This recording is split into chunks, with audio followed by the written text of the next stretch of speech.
Chapter 11. The Stolen Revolver. Monday, April 11th, 3 p.m. "Sit down, Pine," said Vance, with peremptory kindness. "We have permission from Professor Dillard to question you, and we shall expect answers to all our questions." "Certainly, sir," the man answered. "I'm sure there's nothing that Professor Dillard has any reason to hide." "Excellent." Vance lay back lazily. "To begin with, then, what hour was breakfast served here this morning?" "At 8:30, sir, the same as always." "Were all the members of the family present?" "Oh, yes, sir." "Who calls the family in the morning, and at what time?" "I do myself at 7:30. I knock on the doors." "And wait for an answer?" "Yes, sir, always." "Now think, Pine. Did everyone answer you this morning?" The man inclined his head emphatically. "Yes, sir." "And no one was late to breakfast?"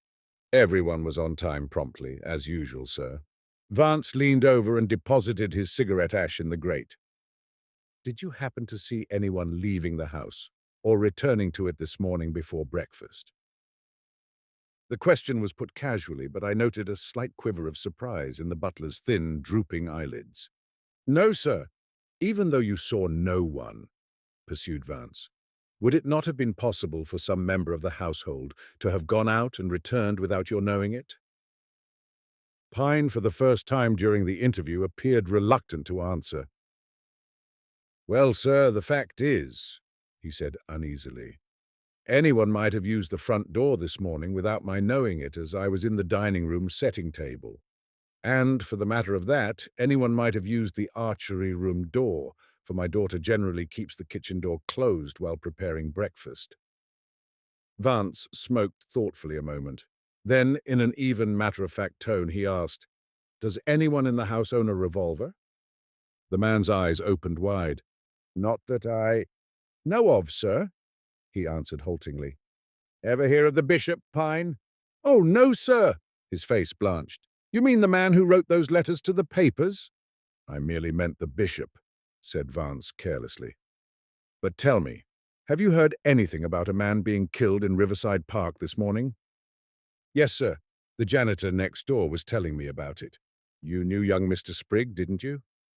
"I'd seen him at the house here once or twice, sir." "Was he here recently?" "Last week, sir. Thursday, I think it was." "Who else was here at the time?" Pine frowned as if trying to remember. "Mr. Drucker, sir," he said after a moment.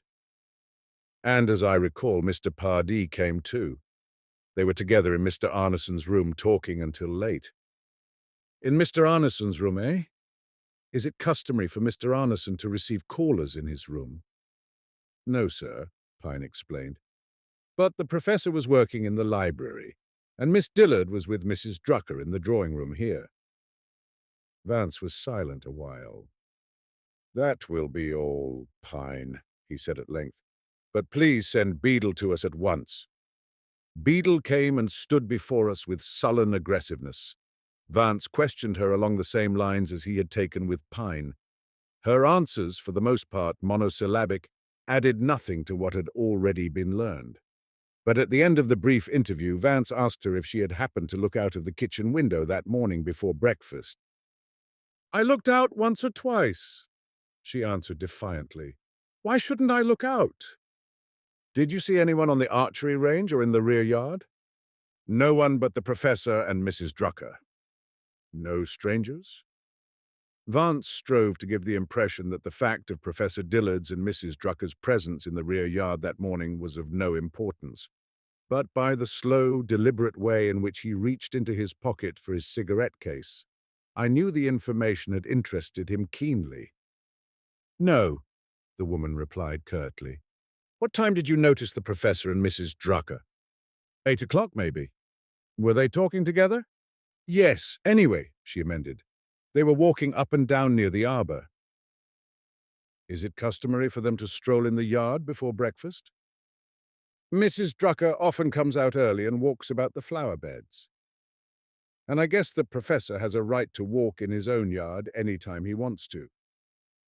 "I'm not questioning his rights in the matter, Beadle," said Vance mildly. I was merely wondering if he was in the habit of exercising those rights at such an early hour. Well, he was exercising them this morning. Vance dismissed the woman and, rising, went to the front window. He was patently puzzled, and he stood several minutes looking down the street toward the river. Well, well, he murmured, it's a nice day for communion with nature. At 8 this morning, the lark was on the wing, no doubt, and who knows, maybe there was a snail on the thorn. But, my word, all wasn't right with the world. Markham recognized the signs of Vance's perplexity. What do you make of it? He asked. I'm inclined to ignore Beadle's information. The trouble is, Markham, we can't afford to ignore anything in this case. Vance spoke softly, without turning. I'll admit, though, that at present Beadle's revelation is meaningless. We've merely learned that 2 of the actors in our melodrama were up and about this morning shortly after Sprigg was snuffed out. The alfresco rendezvous between the Professor and Mrs. Drucker may, of course, be just one of your beloved coincidences. On the other hand, it may have some bearing on the old gentleman's sentimental attitude toward the lady. I think we'll have to make a few discreet inquiries of him about his anteprandial tryst. What? He leaned suddenly toward the window. Ah, here comes Arneson. Looks a bit excited. A few moments later, there was the sound of a key in the front door, and Arneson strode down the hall. When he saw us, he came quickly into the drawing-room and, without a word of greeting, burst forth. What's this I hear about Sprigg being shot? His eager eyes darted from one to the other of us. I suppose you're here to ask me about him. Well, fire away. He threw a bulky briefcase on the center table and sat down abruptly on the edge of a straight chair.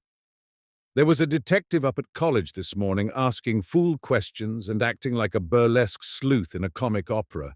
Very mysterious. Murder, horrible murder. What did we know about a certain John E. Sprigg, and so on? Scared a couple of juniors out of an entire semester's mental growth and sent a harmless young English instructor into incipient nervous collapse. I didn't see the Dogberry myself, was in class at the time, but he had the cheek to ask what women Sprigg went around with. Sprigg and women. That boy didn't have a thought in his head but his work. Brightest man in senior math, never missed a class. When he didn't answer roll call this morning, I knew something serious was the matter. At the lunch hour, everyone was buzzing about murder. What's the answer? We haven't the answer, Mr. Arneson. Vance had been watching him closely. However, we have another determinant for your formula. Johnny Sprigg was shot this morning with a little gun through the middle of his wig. Arneson stared at Vance for some time without moving. Then he threw his head back and gave a sardonic laugh. Some more mumbo-jumbo, eh? Like the death of Cock Robin. Read me the rune. Vance gave him briefly the details of the crime. That's all we know at present, he concluded. Could you, Mr. Arneson, add any suggestive details? Good Lord, no. The man appeared genuinely amazed. Not a thing. Sprigg, one of the keenest students I ever had. Something of a genius, by gad. Too bad his parents named him John, plenty of other names. It sealed his doom, apparently. Got him shot through the head by a maniac, obviously the same Merry Andrew who did Robin in with an arrow. He rubbed his hands together. The abstract philosopher in him had become uppermost. A nice problem. You've told me everything. I'll need every known integer. Maybe I'll hit upon a new mathematical method in the process, like Kepler. He chuckled over the conceit. Remember Kepler's doliometry? It became the foundation of infinitesimal calculus. He arrived at it trying to construct a cask for his wine, a cask with a minimum amount of wood and a maximum cubical content. Maybe the formulas I work out to solve these crimes will open up new fields of scientific research. Ha! Robin and Sprigg will then become martyrs. The man's humor, even taking into consideration his life's passion for abstractions, struck me as particularly distasteful. But Vance seemed not to mind his cold-blooded cynicism. There's one item, he said, that I omitted to mention. Turning to Markham, he asked for the piece of paper containing the formula and handed it to Arneson. This was found beneath Sprigg's body. The other scrutinized it superciliously. The bishop, I see, is again involved. Same paper and typing as the notes. But where did he get that Riemann Christoffel tensor? Now, if it had been some other tensor, like the G sigma tau, for instance, anyone interested in practical physics might have hit on it. But this one isn't common, and the statement of it here is arbitrary and unusual, certain terms omitted. By George! I was talking to Sprigg about this only the other night. He wrote it down too. Pine mentioned the fact that Sprigg had called here Thursday night, put in Vance. Oh, he did he? Thursday, that's right. Pardee was here too, and Drucker. We had a discussion on Gaussian coordinates. This tensor came up. Drucker mentioned it first, I think, and Pardee had some mad notion of applying the higher mathematics to chess. Do you play chess, by the by? Asked Vance. Used to, but no more. A beautiful game, though, if it wasn't for the players. Queer crabs, chess players. Did you ever make any study of the Pardee gambit? At the time, I could not understand the seeming irrelevance of Vance's questions, and I noticed that Markham, too, was beginning to show signs of impatience. Poor old Pardee. Arneson smiled unfeelingly. Not a bad elementary mathematician, should have been a high school teacher. Too much money, though, took to chess. I told him his gambit was unscientific, even showed him how it could be beaten, but he couldn't see it. Then Capablanca, Vidmar, and Tartakower came along and knocked it into a cocked hat, just as I told him they would, wrecked his life. He's been fussing around with another gambit for years, but can't make it cohere. Reads Weil, Silberstein, Eddington, and Mack in the hope of getting inspiration. That's most interesting.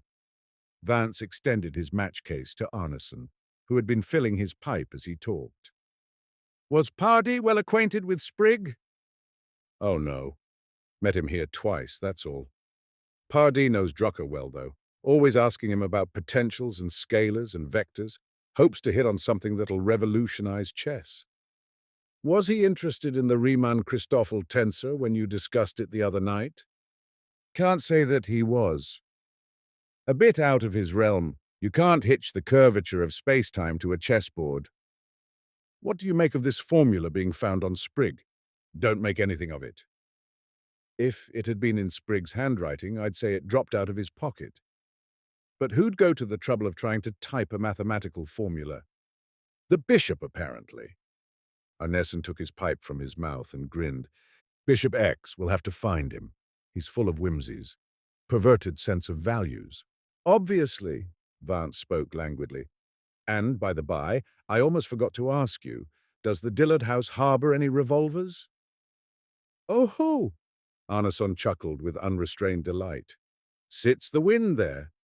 Sorry to disappoint you. No revolvers, no sliding doors, no secret stairways, all open and above board. Vance sighed theatrically. Sad, sad. And I had such a comforting theory. Belle Dillard had come silently down the hall and now stood in the archway. She had evidently heard Vance's question and Arneson's answer. But there are 2 revolvers in the house, Sigurd, she declared. Don't you remember the old revolvers I used for target practice in the country? Thought you'd thrown 'em away long ago. Arneson rose and drew up a chair for her. I told you when we returned from Hopatkong that summer that only burglars and bandits are allowed to own guns in this benevolent state. But I didn't believe you, the girl protested.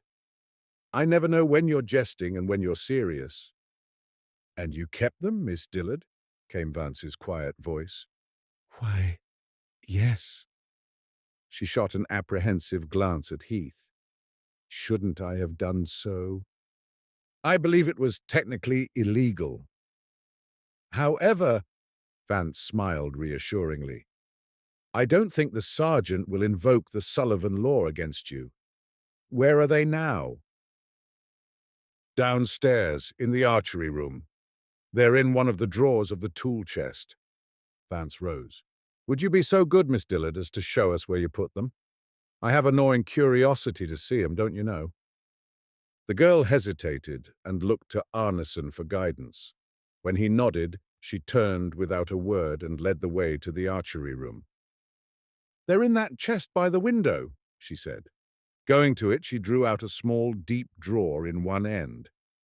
At the rear, beneath a mass of odds and ends, was a .38 Colt automatic. "Why?" she exclaimed. "There's only one here. The other is gone." "It was a smaller pistol, wasn't it?" asked Vance. "Yes." "A .32? The girl nodded and turned bewildered eyes on Arneson. "Well, it's gone, Belle," he told her with a shrug. "Can't be helped. Probably one of your young archers took it to blow out his brains with after he'd foozled at shooting arrows up the alley." "Do be serious, Sigurd," she pleaded, a little frightened. "Where could it have gone?" "Ha! Another dark mystery," scoffed Arneson. "Strange disappearance of a discarded .32. Seeing the girl's uneasiness, Vance changed the subject. "Perhaps, Miss Dillard, you'd be good enough to take us to Mrs. Drucker. There are one or two matters we want to speak to her about, and I assume by your presence here that the ride in the country has been postponed." A shadow of distress passed over the girl's face. "Oh, you mustn't bother her today." Her tone was tragically appealing. "Lady May is very ill. I can't understand it. She seemed so well when I was talking with her upstairs. But after she'd seen you and Mr. Markham, she changed. She became weak and... oh, something terrible seemed to be preying on her mind. After I'd put her to bed, she kept repeating in an awful whisper, 'Johnny Sprigg, Johnny Sprigg.' I phoned her doctor and he came right over. He said she had to be kept very quiet." "It's of no importance," Vance assured her. "Of course we shall wait. Who is her doctor, Miss Dillard?" "Whitney Barstead. He's attended her as long as I can remember." "A good man," nodded Vance. "There's no better neurologist in the country." "We'll do nothing without his permission."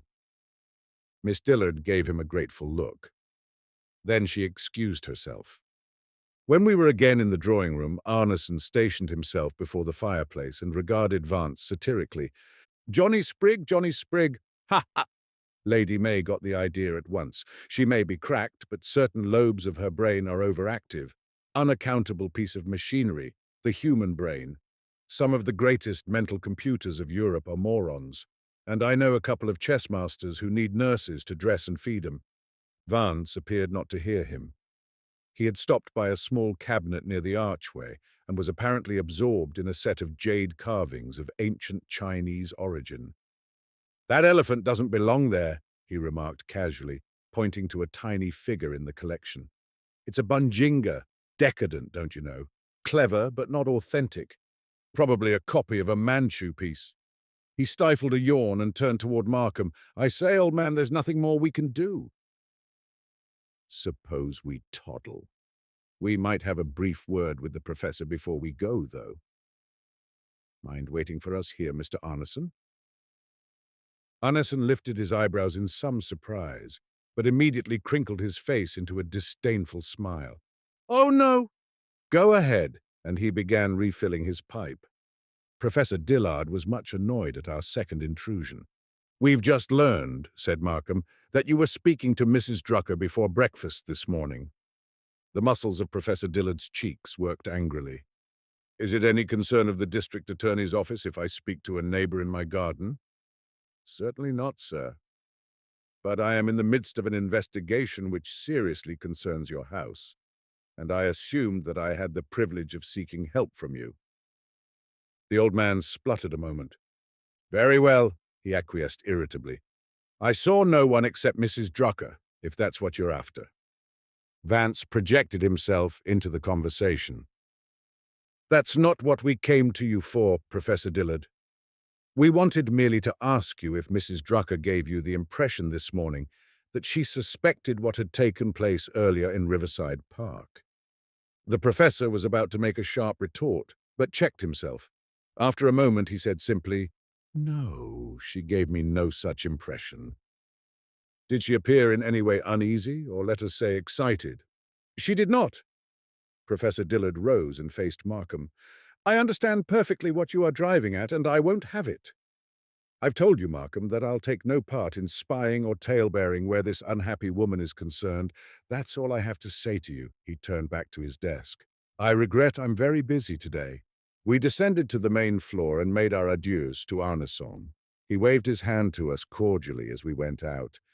but his smile held something of contemptuous patronage, as if he had witnessed, and was gloating over, the rebuff we had just received. When we were on the sidewalk, Vance paused to light a fresh cigarette. "Now for a brief causerie with the sad and gentlemanly Mr. Pardee. I don't know what he can tell us, but I have a yearning to commune with him." Pardee, however, was not at home. His Japanese servant informed us that his master was most likely at the Manhattan Chess Club. "Tomorrow will be time enough," Vance said to Markham as we turned away from the house. "I'll get in touch with Dr. Barstead in the morning and try to arrange to see Mrs. Drucker. We'll include Pardee in the same pilgrimage." "I sure hope," grumbled Heath, "that we learn more tomorrow than we did today." "You overlook one or two consoling windfalls, Sergeant," returned Vance. "We've found out that everyone connected with the Dillard house was acquainted with Sprigg and could easily have known of his early morning walks along the Hudson. We've also learned that the Professor and Mrs. Drucker were rambling in the garden at 8 o'clock this morning, and we discovered that a .32 revolver has disappeared from the archery room. Not an embarrassment of riches, but something, oh, decidedly something." As we drove downtown, Markham roused himself from gloomy abstraction and looked apprehensively at Vance. "I'm almost afraid to go on with this case. It's becoming too sinister. And if the newspapers get hold of that Johnny Sprigg nursery rhyme and connect the two murders, I hate to think of the gaudy sensation that'll follow." "I fear you're in for it, old man," sighed Vance. "I'm not a bit psychic, never had dreams that came true, and don't know what a telepathic seizure feels like. But something tells me that the bishop is going to acquaint the press with that bit of Mother Goose verse. The point of his new joke is even obscurer than his cock-robin comedy. He'll see to it that no one misses it. Even a grim humorist who uses corpses for his cap and bells must have his audience. Therein lies the one weakness of his abominable crimes. It's about our only hope, Markham." "I'll give Quinnan a ring," said Heath, "and find out if anything has been received." But the sergeant was saved the trouble.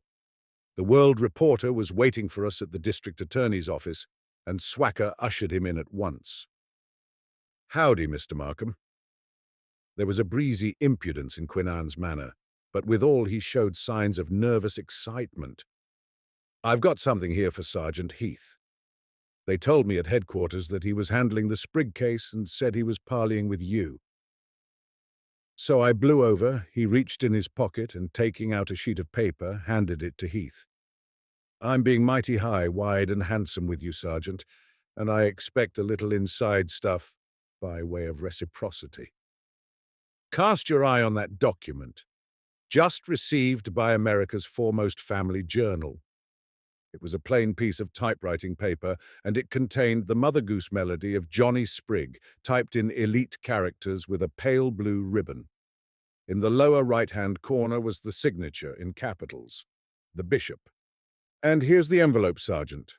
Quinnan again dug down into his pocket. The official cancellation bore the hour of 9 a.m., and like the first note, it had been mailed in the district of Post Office Station N. Chapter 12. A Midnight Call. Tuesday, April 12th, 10 a.m. The following morning, the front pages of the Metropolitan Press carried sensational stories which surpassed Markham's worst fears. In addition to The World, two other leading morning journals had received notes similar to the one shown us by Quinnan, and the excitement created by their publication was tremendous. The entire city was thrown into a state of apprehension and fear. And though half-hearted attempts were made here and there to dismiss the maniacal aspect of the crimes on the ground of coincidence and to explain away the bishop notes as the work of a practical joker, all the newspapers and the great majority of the public were thoroughly convinced that a new and terrible type of killer was preying upon the community. 17. Markham and Heath were beset by reporters, but a veil of secrecy was sedulously maintained. No intimation was given that there was any reason to believe that the solution lay close to the Dillard household, and no mention was made of the missing .32 revolver. Sperling's status was sympathetically dealt with by the press. The general attitude now was that the young man had been the unfortunate victim of circumstances. and all criticism of Markham's procrastination in prosecuting him was instantly dropped. On the day that Sprigg was shot, Markham called a conference at the Stuyvesant Club. Both Inspector Moran of the Detective Bureau and Chief Inspector O'Brien, 18, attended. The two murders were gone over in detail, and Vance outlined his reasons for believing that the answer to the problem would eventually be found either in the Dillard house or in some quarter directly connected with it. "We are now in touch," he ended, "with every person who could possibly have had sufficient knowledge of the conditions surrounding the two victims to perpetrate the crime successfully, and our only course is to concentrate on these persons." Inspector Moran was inclined to agree. "Except," he qualified, "that none of the dramatis persona you have mentioned strikes me as a bloodthirsty maniac." "The murderer is not a maniac in the conventional sense," returned Vance. "He's probably normal on all other points. His brain, in fact, may be brilliant except for this one lesion. Too brilliant, I should say. He has lost all sense of proportion through sheer exalted speculation." "But does even a perverted Superman indulge in such hideous jests without a motive?" asked the inspector. "Ah, but there is a motive. Some tremendous impetus is back of the monstrous conception of these murders, an impetus which, in its operative results, takes the form of satanic humor." O'Brien took no part in this discussion. Though impressed by its vague implications, he became nettled by its impractical character. "That sort of talk," he rumbled ponderously, "is all right for newspaper editorials, but it ain't workable." He shook his fat black cigar at Markham. "What we got to do is to run down every lead and get some kind of legal evidence." It was finally decided that the Bishop notes were to be turned over to an expert analyst, and an effort made to trace both the typewriter and the stationery. A systematic search was to be instituted for witnesses who might have seen someone in Riverside Park between 7 and 8 that morning. Sprigg's habits and associations were to be the subject of a careful report, and a man was to be detailed to question the mail collector of the district in the hope that, when taking the letters from the various boxes, he had noticed the envelopes addressed to the papers and could say in which box they had actually been posted.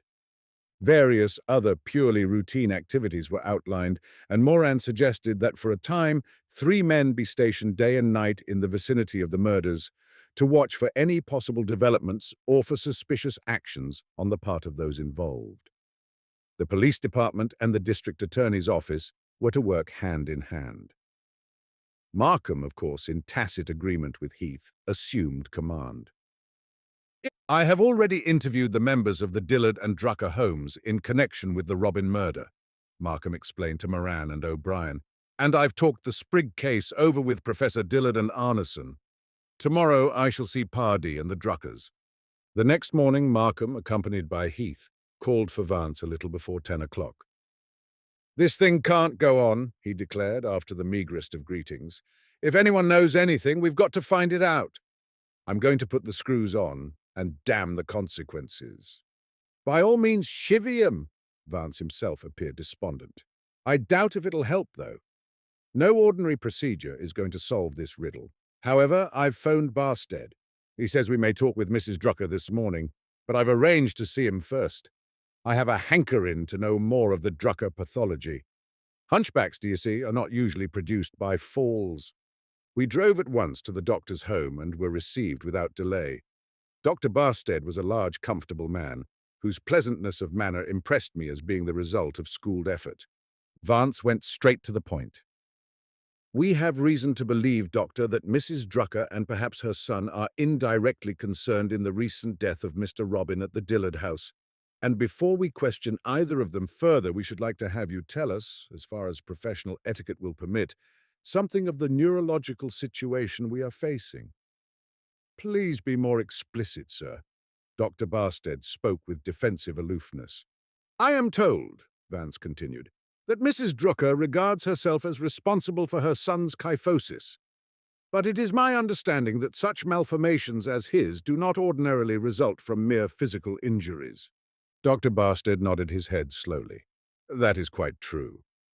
Compression paraplegia of the spinal cord may follow a dislocation or injury, but the lesion thus produced is of the focal transverse type. Osteitis, or caries of the vertebrae, what we commonly call Pott's disease, is usually of tubercular origin, and this tuberculosis of the spine occurs most frequently in children. Often it exists at birth. True, an injury may precede the onset by determining the site of infection or exciting a latent focus, and this fact no doubt gives rise to the belief that the injury itself produces the disease. But both Schmaus and Horsley have exposed the true pathological anatomy of spinal caries. Drucker's deformity is unquestionably of tubercular origin. Even his curvature is of the marked rounded type, denoting an extensive involvement of vertebrae, and there is no scoliosis whatever. Moreover, he has all the local symptoms of osteitis. You have, of course, explained the situation to Mrs. Drucker? On many occasions, but I have had no success. The fact is, a terrific instinct of perverted martyrdom bids her cling to the notion that she is responsible for her son's condition. This erroneous idea has become an idée fixe with her. It constitutes her entire mental outlook and gives meaning to the life of service and sacrifice she had lived for 40 years. To what extent, asked Vance, would you say this psychoneurosis has affected her mind? That would be difficult to say, and it is not a question I would care to discuss. I may say this, however, she is undoubtedly morbid, and her values have become distorted. At times there have been, I tell you this in strictest confidence, signs of marked hallucinosis centering upon her son. His welfare has become an obsession with her. There is practically nothing she would not do for him. We appreciate your confidence, Doctor. And would it not be logical to assume that her upset condition yesterday resulted from some fear or shock connected with his welfare? Undoubtedly. She has no emotional or mental life outside of him, but whether her temporary collapse was due to a real or imaginary fear, one cannot say. She has lived too long on the borderland between reality and fantasy. There was a short silence, and then Vance asked, as to Drucker himself, would you regard him as wholly responsible for his acts? Since he is my patient, returned Dr. Barstead with frigid reproach, and since I have taken no steps to sequester him, I consider your question an impertinence. Markham leaned over and spoke peremptorily. We haven't time to mince words, Doctor. We're investigating a series of atrocious murders. Mr. Drucker is involved in those murders. To what extent we don't know, but it is our duty to find out. The doctor's first impulse was to combat Markham, but he evidently thought better of it. For when he answered, it was in an indulgently matter-of-fact voice. I have no reason, sir, to withhold any information from you. But to question Mr. Drucker's responsibility is to impute negligence to me in the matter of public safety. Perhaps, however, I misunderstand this gentleman's question. He studied Vance for a brief moment. There are, of course, degrees of responsibility, he went on in a professional tone. Mr. Drucker's mind is overdeveloped, as is often the case with kyphotic victims. All mental processes are turned inward, as it were, and the lack of normal physical reactions often tends to produce inhibitions and aberrancies. But I've noted no indications of this condition in Mr. Drucker. He is excitable and prone to hysteria, but then psychokinesia is a common accompaniment of his disease. What form do his recreations take? Vance was politely casual. Dr. Barstead thought a moment. Children's games, I should say. Such recreations are not unusual with cripples. In Mr. Drucker's case, it is what we might term a waking wish fulfillment. Having had no normal childhood, he grasps at whatever will give him a sense of youthful rehabilitation. His juvenile activities tend to balance the monotony of his purely mental life. What is Mrs. Drucker's attitude toward his instinct for play? She very correctly encourages it. I've often seen her leaning over the wall above the playground in Riverside Park, watching him, and she always presides at the children's parties and dinners which he holds in his home. We took our leave a few minutes later. As we turned into 76th Street, Heath, as if arousing himself from a bad dream, drew a deep breath and sat upright in the car. "Did you get that about the kid games?" he asked in an awe-stricken voice. "Good God, Mr. Vance, what's this case going to turn into?" A curious sadness was in Vance's eyes as he gazed ahead toward the misty Jersey cliffs across the river. Our ring at the Drucker house was answered by a portly German woman who planted herself stolidly before us and informed us suspiciously that Mr. Drucker was too busy to see anyone. "You'd better tell him, however," said Vance, "that the district attorney wishes to speak to him immediately." His words produced a strange effect on the woman. Her hands went to her face, and her massive bosom rose and fell convulsively. Then, as though panic-stricken, she turned and ascended the stairs. We heard her knock on a door. There was a sound of voices, and a few moments later she came back to inform us that Mr. Drucker would see us in his study. As we passed the woman, Vance suddenly turned and, fixing his eyes on her ominously, asked, "What time did Mr. Drucker get up yesterday morning?" "I don't know," she stammered, thoroughly frightened. Yeah, I know. At 9 o'clock, like always." Vance nodded and moved on. Drucker received us standing by a large table covered with books and sheets of manuscript. He bowed somberly, but did not ask us to have chairs. Vance studied him a moment as if trying to read the secret that lay behind his restless, hollow eyes.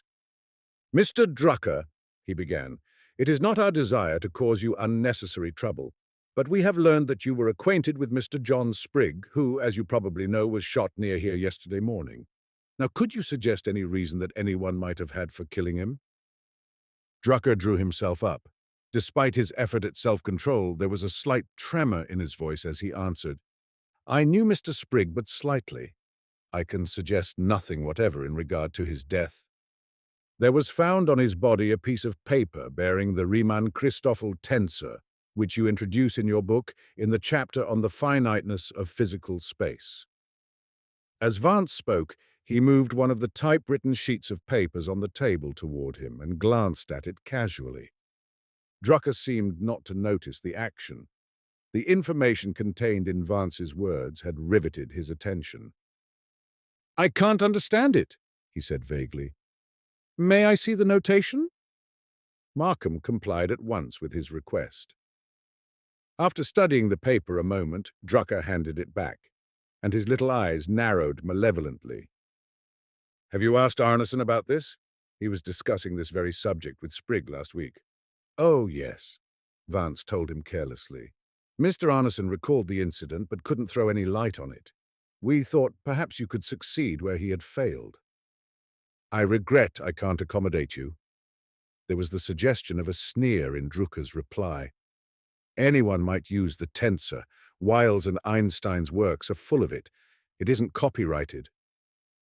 He leaned over a revolving bookcase and drew out a thin octavo pamphlet. "Here it is in Minkowski's Relativitätsprinzip, only with different symbols.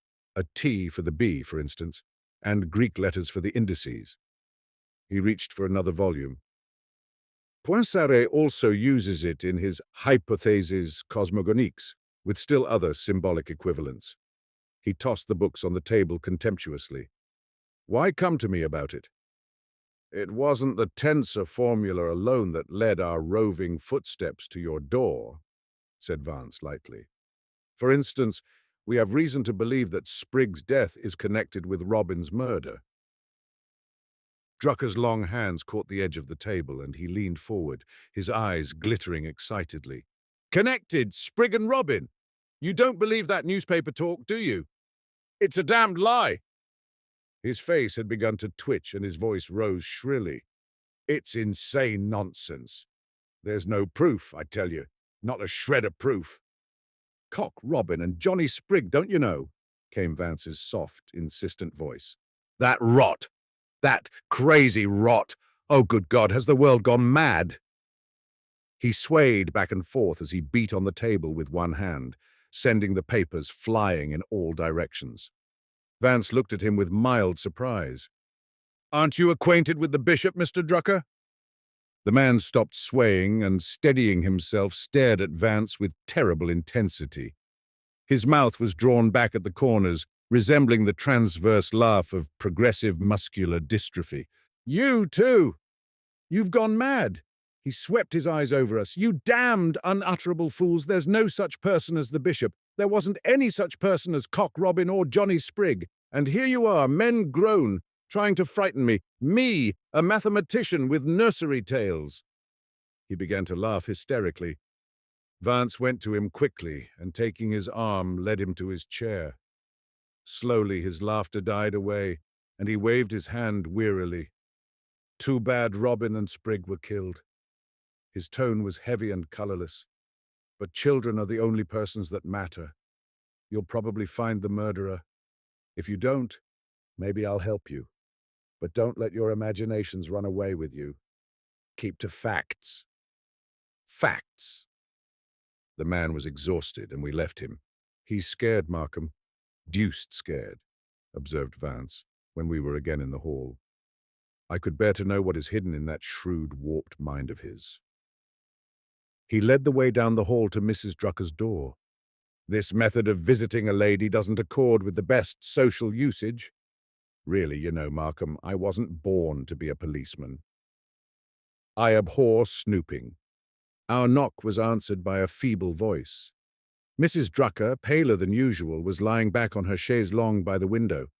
Her white prehensile hands lay along the arms of the chair, slightly flexed, and more than ever she recalled to my mind the pictures I had seen of the ravening harpies that tormented Phineas in the story of the Argonauts.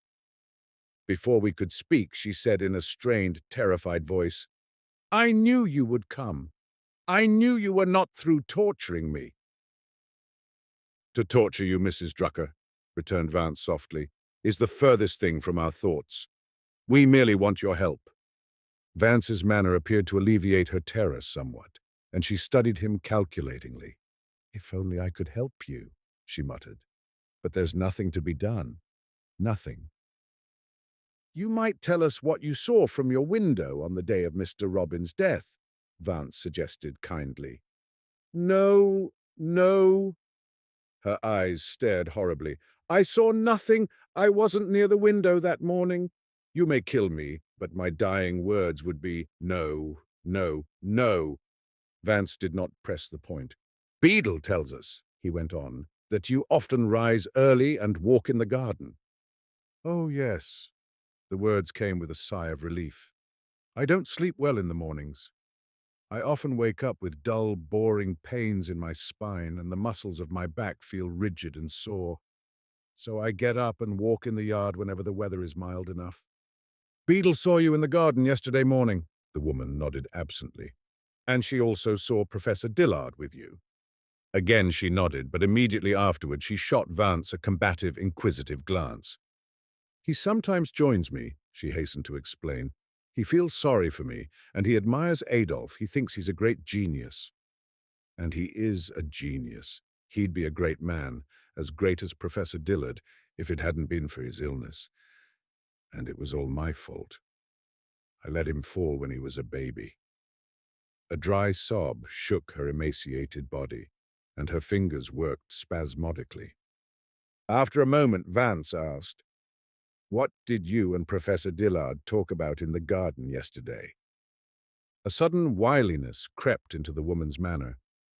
"About Adolf, mostly," she said, with a too obvious attempt at unconcern. "Did you see anyone else in the yard or on the archery range?" Vance's indolent eyes were on the woman. "No!" Again a sense of fear pervaded her. "But somebody else was there, wasn't there? Somebody who didn't wish to be seen." She nodded her head eagerly. "Yes, someone else was there, and they thought I saw them. But I didn't. Oh, merciful God, I didn't." She covered her face with her hands, and her body shook convulsively. "If only I'd seen them! If only I knew. But it wasn't Adolf. It wasn't my little boy. He was asleep. Thank God he was asleep." Vance went close to the woman. "Why do you thank God that it wasn't your son?" he asked gently. She looked up with some amazement. "Why, don't you remember? A little man shot Johnny Sprigg with a little gun yesterday morning. The same little man that killed Cock Robin with a bow and arrow. It's all a horrible game, and I'm afraid." But I mustn't tell. I can't tell. The little man might do something awful. Maybe, her voice became dull with horror, maybe he has some insane idea that I'm the old woman who lived in a shoe. Come, come, Mrs. Drucker. Vance forced a consoling smile. Such talk is nonsense. You've let these matters prey on your mind. There's a perfectly rational explanation for everything, and I have a feeling that you yourself can help us find that explanation. No, no, I can't, I mustn't, I don't understand it myself. She took a deep, resolute inspiration and compressed her lips. Why can't you tell us? Persisted Vance. Because I don't know, she cried. I wish to God I did.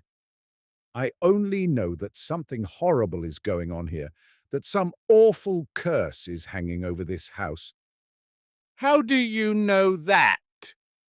The woman began to tremble violently, and her eyes roamed distractedly about the room. Because, her voice was barely audible, because the little man came here last night. A chill passed up my spine at this statement, and I heard even the imperturbable sergeant's sharp intake of breath. Then Vance's calm voice sounded. How do you know he was here, Mrs. Drucker? Did you see him?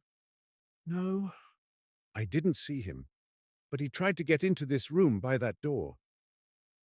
She pointed unsteadily toward the entrance to the hallway through which we had just come. You must tell us about it, said Vance, or we will be driven to conclude that you manufactured the story. Oh, but I didn't manufacture it. May God be my witness. There could be no doubt whatever of the woman's sincerity. Something had occurred which filled her with mortal fear. I was lying in bed, awake. The little clock on the mantel had just struck midnight, and I heard a soft rustling sound in the hall outside. I turned my head toward the door. There was a dim nightlight burning on the table here. And then I saw the doorknob turn slowly, silently, as if someone were trying to get in without waking me. Just a moment, Mrs. Drucker, interrupted Vance. Do you always lock your door at night? I've never locked it until recently, after Mr. Robin's death. I've somehow felt insecure since then. I can't explain why. I quite understand. Please go on with the story. You say you saw the doorknob move, and then? Yes, yes. It moved softly, back and forth. I lay there in bed, frozen with terror. But after a while I managed to call out, I don't know how loud. But suddenly the doorknob ceased to turn, and I heard footsteps moving rapidly away, down the hall. Then I managed to get up. I went to the door and listened. I was afraid for Adolf, and I could hear those soft footsteps descending the stairs. Which stairs? At the rear, leading to the kitchen. Then the door of the screen porch shut and everything was silent again. I knelt with my ear to the keyhole a long time, listening, waiting. But nothing happened, and at last I rose. Something seemed to tell me I must open the door. I was in deadly terror, and yet I knew I had to open the door. A shudder swept her body. Softly I turned the key and took hold of the knob. As I pulled the door slowly inward, a tiny object that had been poised on the outside knob fell to the floor with a clatter. There was a light burning in the hall. I always keep one burning at night, and I tried not to look down. I tried, but I couldn't keep my eyes away from the floor. And there at my feet, oh God in heaven, there lay something. She was unable to go on. Horror seemed to paralyze her tongue. Vance's cool, unemotional voice, however, steadied her. What was it that lay on the floor, Mrs. Drucker? With difficulty, the woman rose and, bracing herself for a moment at the foot of the bed, went to the dressing table. Pulling out a small drawer, she reached inside and fumbled among its contents. Then she extended her open hand to us. On the palm lay a small chessman, ebony black against the whiteness of her skin. It was the bishop. Chapter 13. In the bishop's shadow. Tuesday, April 12th, 11 a.m. Vance took the bishop from Mrs. Drucker and slipped it into his coat pocket. It would be dangerous, madam, he said with impressive solemnity. "If what happened here last night became known, should the person who played this joke on you find out that you had informed the police, other attempts to frighten you might be made. Therefore, not one word of what you have told us must pass your lips." "May I not even tell Adolf?" the woman asked distractedly. "No one. You must maintain a complete silence, even in the presence of your son."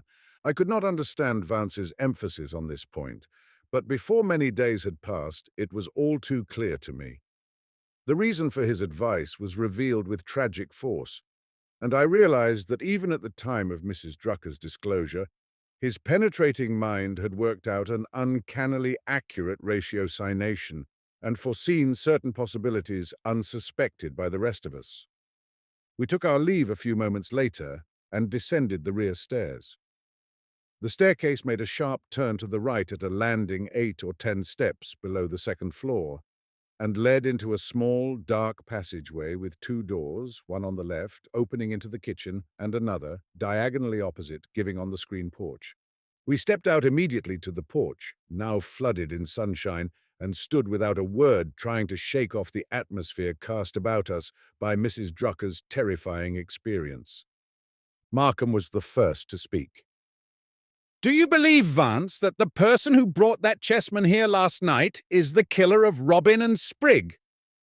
"There can be no doubt of it. The purpose of his midnight visit is hideously clear. It fits perfectly with what has already come to light." "It strikes me merely as a ruthless practical joke," Markham rejoined. "The act of a drunken fiend." Vance shook his head. "It's the only thing in this whole nightmare that doesn't qualify as a piece of insane humor. It was a deadly serious excursion. The devil himself is never so solemn as when covering his tracks. Our particular devil's hand had been forced, and he made a bold play. 'Pon my soul, I almost prefer his jovial mood to the one that prompted him to break in here last night. However, we now have something definite to go on." Heath, impatient of all theorizing, quickly picked up this last remark. "And what might that be, sir?" "Imprimis, we may assume that our chess-playing troubadour was thoroughly familiar with the plan of this house. The nightlight in the upper hall may have cast its gleam down the rear stairs as far as the landing, but the rest of the way must have been in darkness. Moreover, the arrangement of the rear of the house is somewhat complicated. Therefore, unless he knew the layout, he couldn't have found his way about noiselessly in the dark. Obviously, too, the visitor knew in which room Mrs. Drucker slept. Also, he must have known what time Drucker turned in last night, for he wouldn't have chanced making his call unless he had felt sure that the coast was clear." "That don't help us much," grumbled Heath. "We've been going on the theory right along that the murderer was wise to everything connected with these 2 houses." "True. But one may be fairly intimate with a family and still not know at what hour each of its members retires on a certain night, or just how to effect a surreptitious entry to the house. Furthermore, Sergeant, our midnight caller was someone who knew that Mrs. Drucker was in the habit of leaving her door unlocked at night, for he had every intention of entering her room. His object wasn't merely to leave his little memento outside and then depart. The silent, stealthy way he tried the knob proves that. "He may simply have wanted to waken Mrs. Drucker so she would find it at once," suggested Markham. "Then why did he turn the knob so carefully, as if trying not to waken anyone? A rattling of the knob, or a soft tapping, or even throwing the chessman against the door would have answered that purpose much better." "No, Markham. He had a far more sinister object in mind. But when he found himself thwarted by the locked door and heard Mrs. Drucker's cry of fright, he placed the bishop where she would find it, and fled." "Still and all, sir," argued Heath, "anyone might have known she left her door unlocked at night, and anyone could have learned the lay of the house so's to find their way around in the dark. But who, Sergeant, had a key to the rear door? And who could have used it at midnight last night?" "The door might have been left unlocked," countered Heath. "And when we check up on the alibis of everybody, we may get a lead." Vance sighed. "You'll probably find 2 or 3 people without any alibi at all, and if last night's visit here was planned, a convincing alibi may have been prepared. We're not dealing with a simpleton, Sergeant. We're playing a game to the death with a subtle and resourceful murderer who can think as quickly as we can, and who has had long training in the subtleties of logic." As if on a sudden impulse, he turned and passed indoors, motioning us to follow. He went straight to the kitchen where the German woman who had admitted us earlier sat stolidly by a table preparing the midday meal. She rose as we entered and backed away from us. Vance, puzzled by her demeanor, studied her for several moments without speaking. Then his eyes drifted to the table where a large eggplant had been halved lengthwise and scooped out. "Ah!" he exclaimed, glancing at the contents of the various dishes standing about. "Aubergines à la Turque, what an excellent dish! But I'd mince the mutton a bit finer if I were you. And not too much cheese. It detracts from the sauce espagnole which I see you're preparing." He looked up with a pleasant smile. "What's your name, by the by?" His manner astonished the woman greatly, but it also had the effect of alleviating her fears. "Menzel," she answered in a dull voice. "Greta Menzel."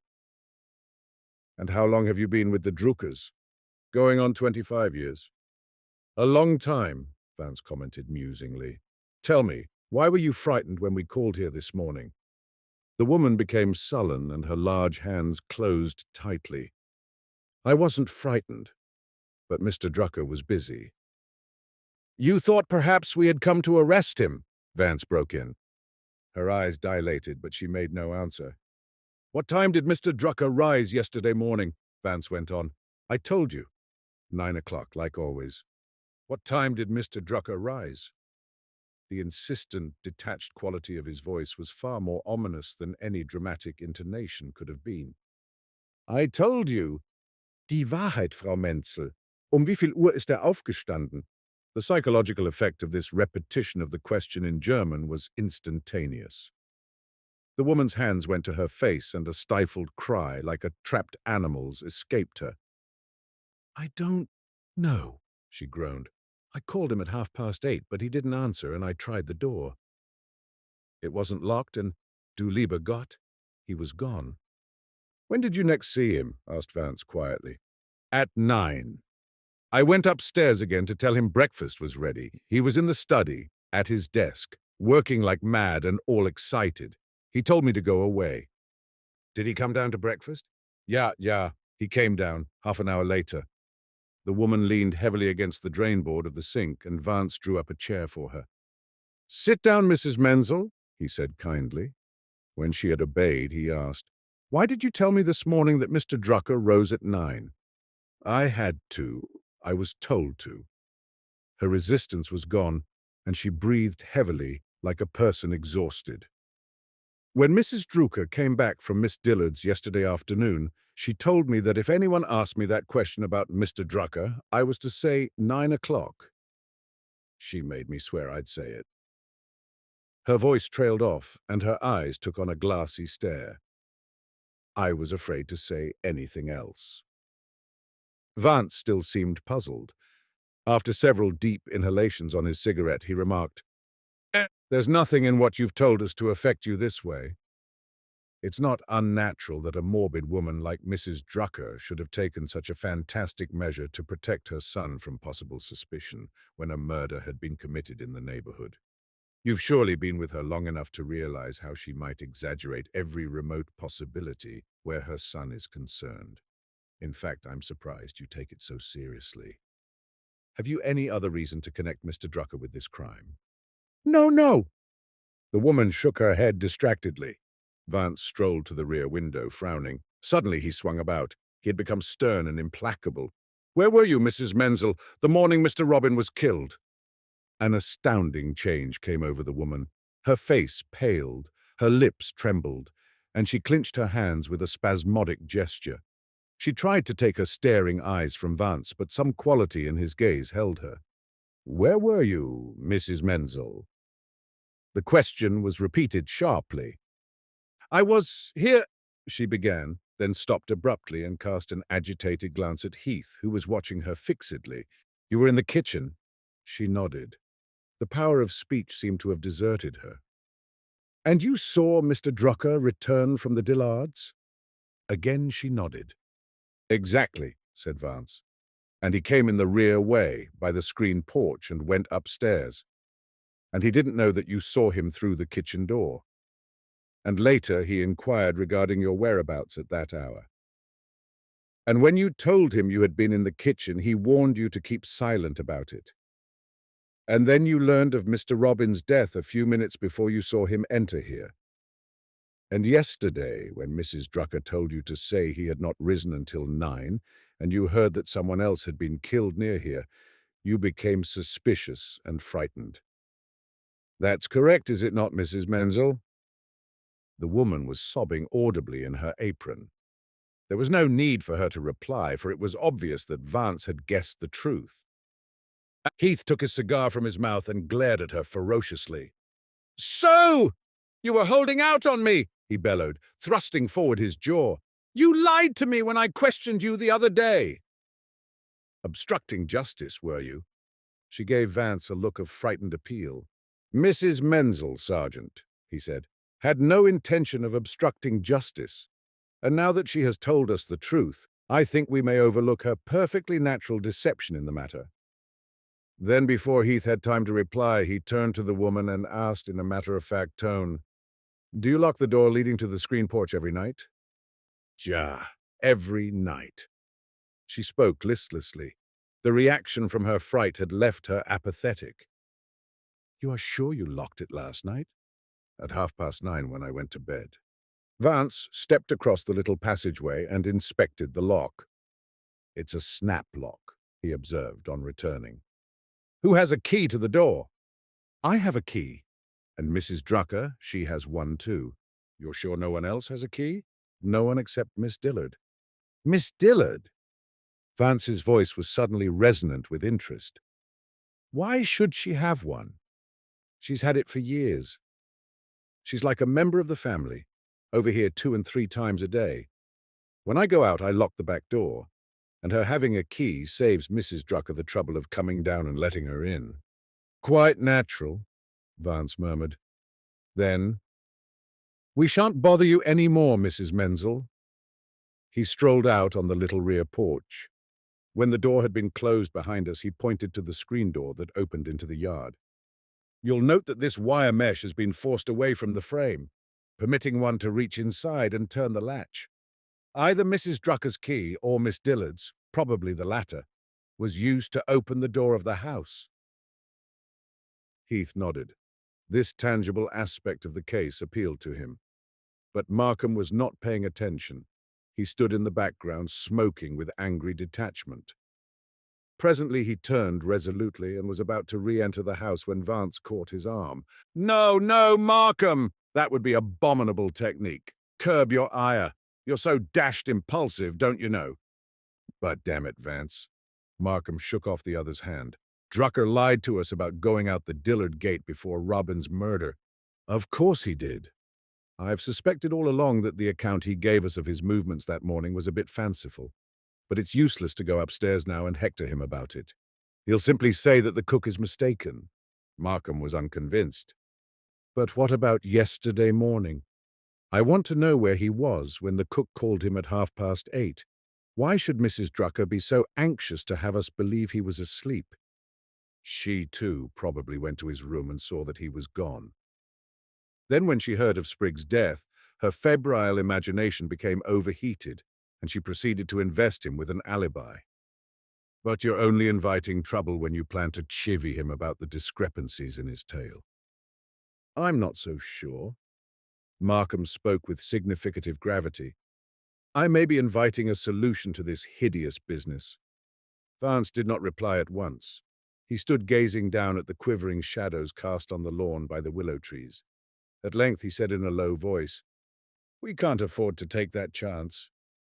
If what you're thinking should prove to be true and you should reveal the information you've just received, the little man who was here last night might prowl about the upper hall again, and this time he might not be content to leave his chessmen outside the door." A look of horror came into Markham's eyes. "You think I might be jeopardizing the cook's safety if I used her evidence against him at this time?" "The terrible thing about this affair is that until we know the truth, we face danger at every turn." Vance's voice was heavy with discouragement. "We can't risk exposing anyone." The door leading to the porch opened, and Drucker appeared on the threshold, his little eyes blinking in the sunlight. His gaze came to rest on Markham, and a crafty, repulsive smile contorted his mouth.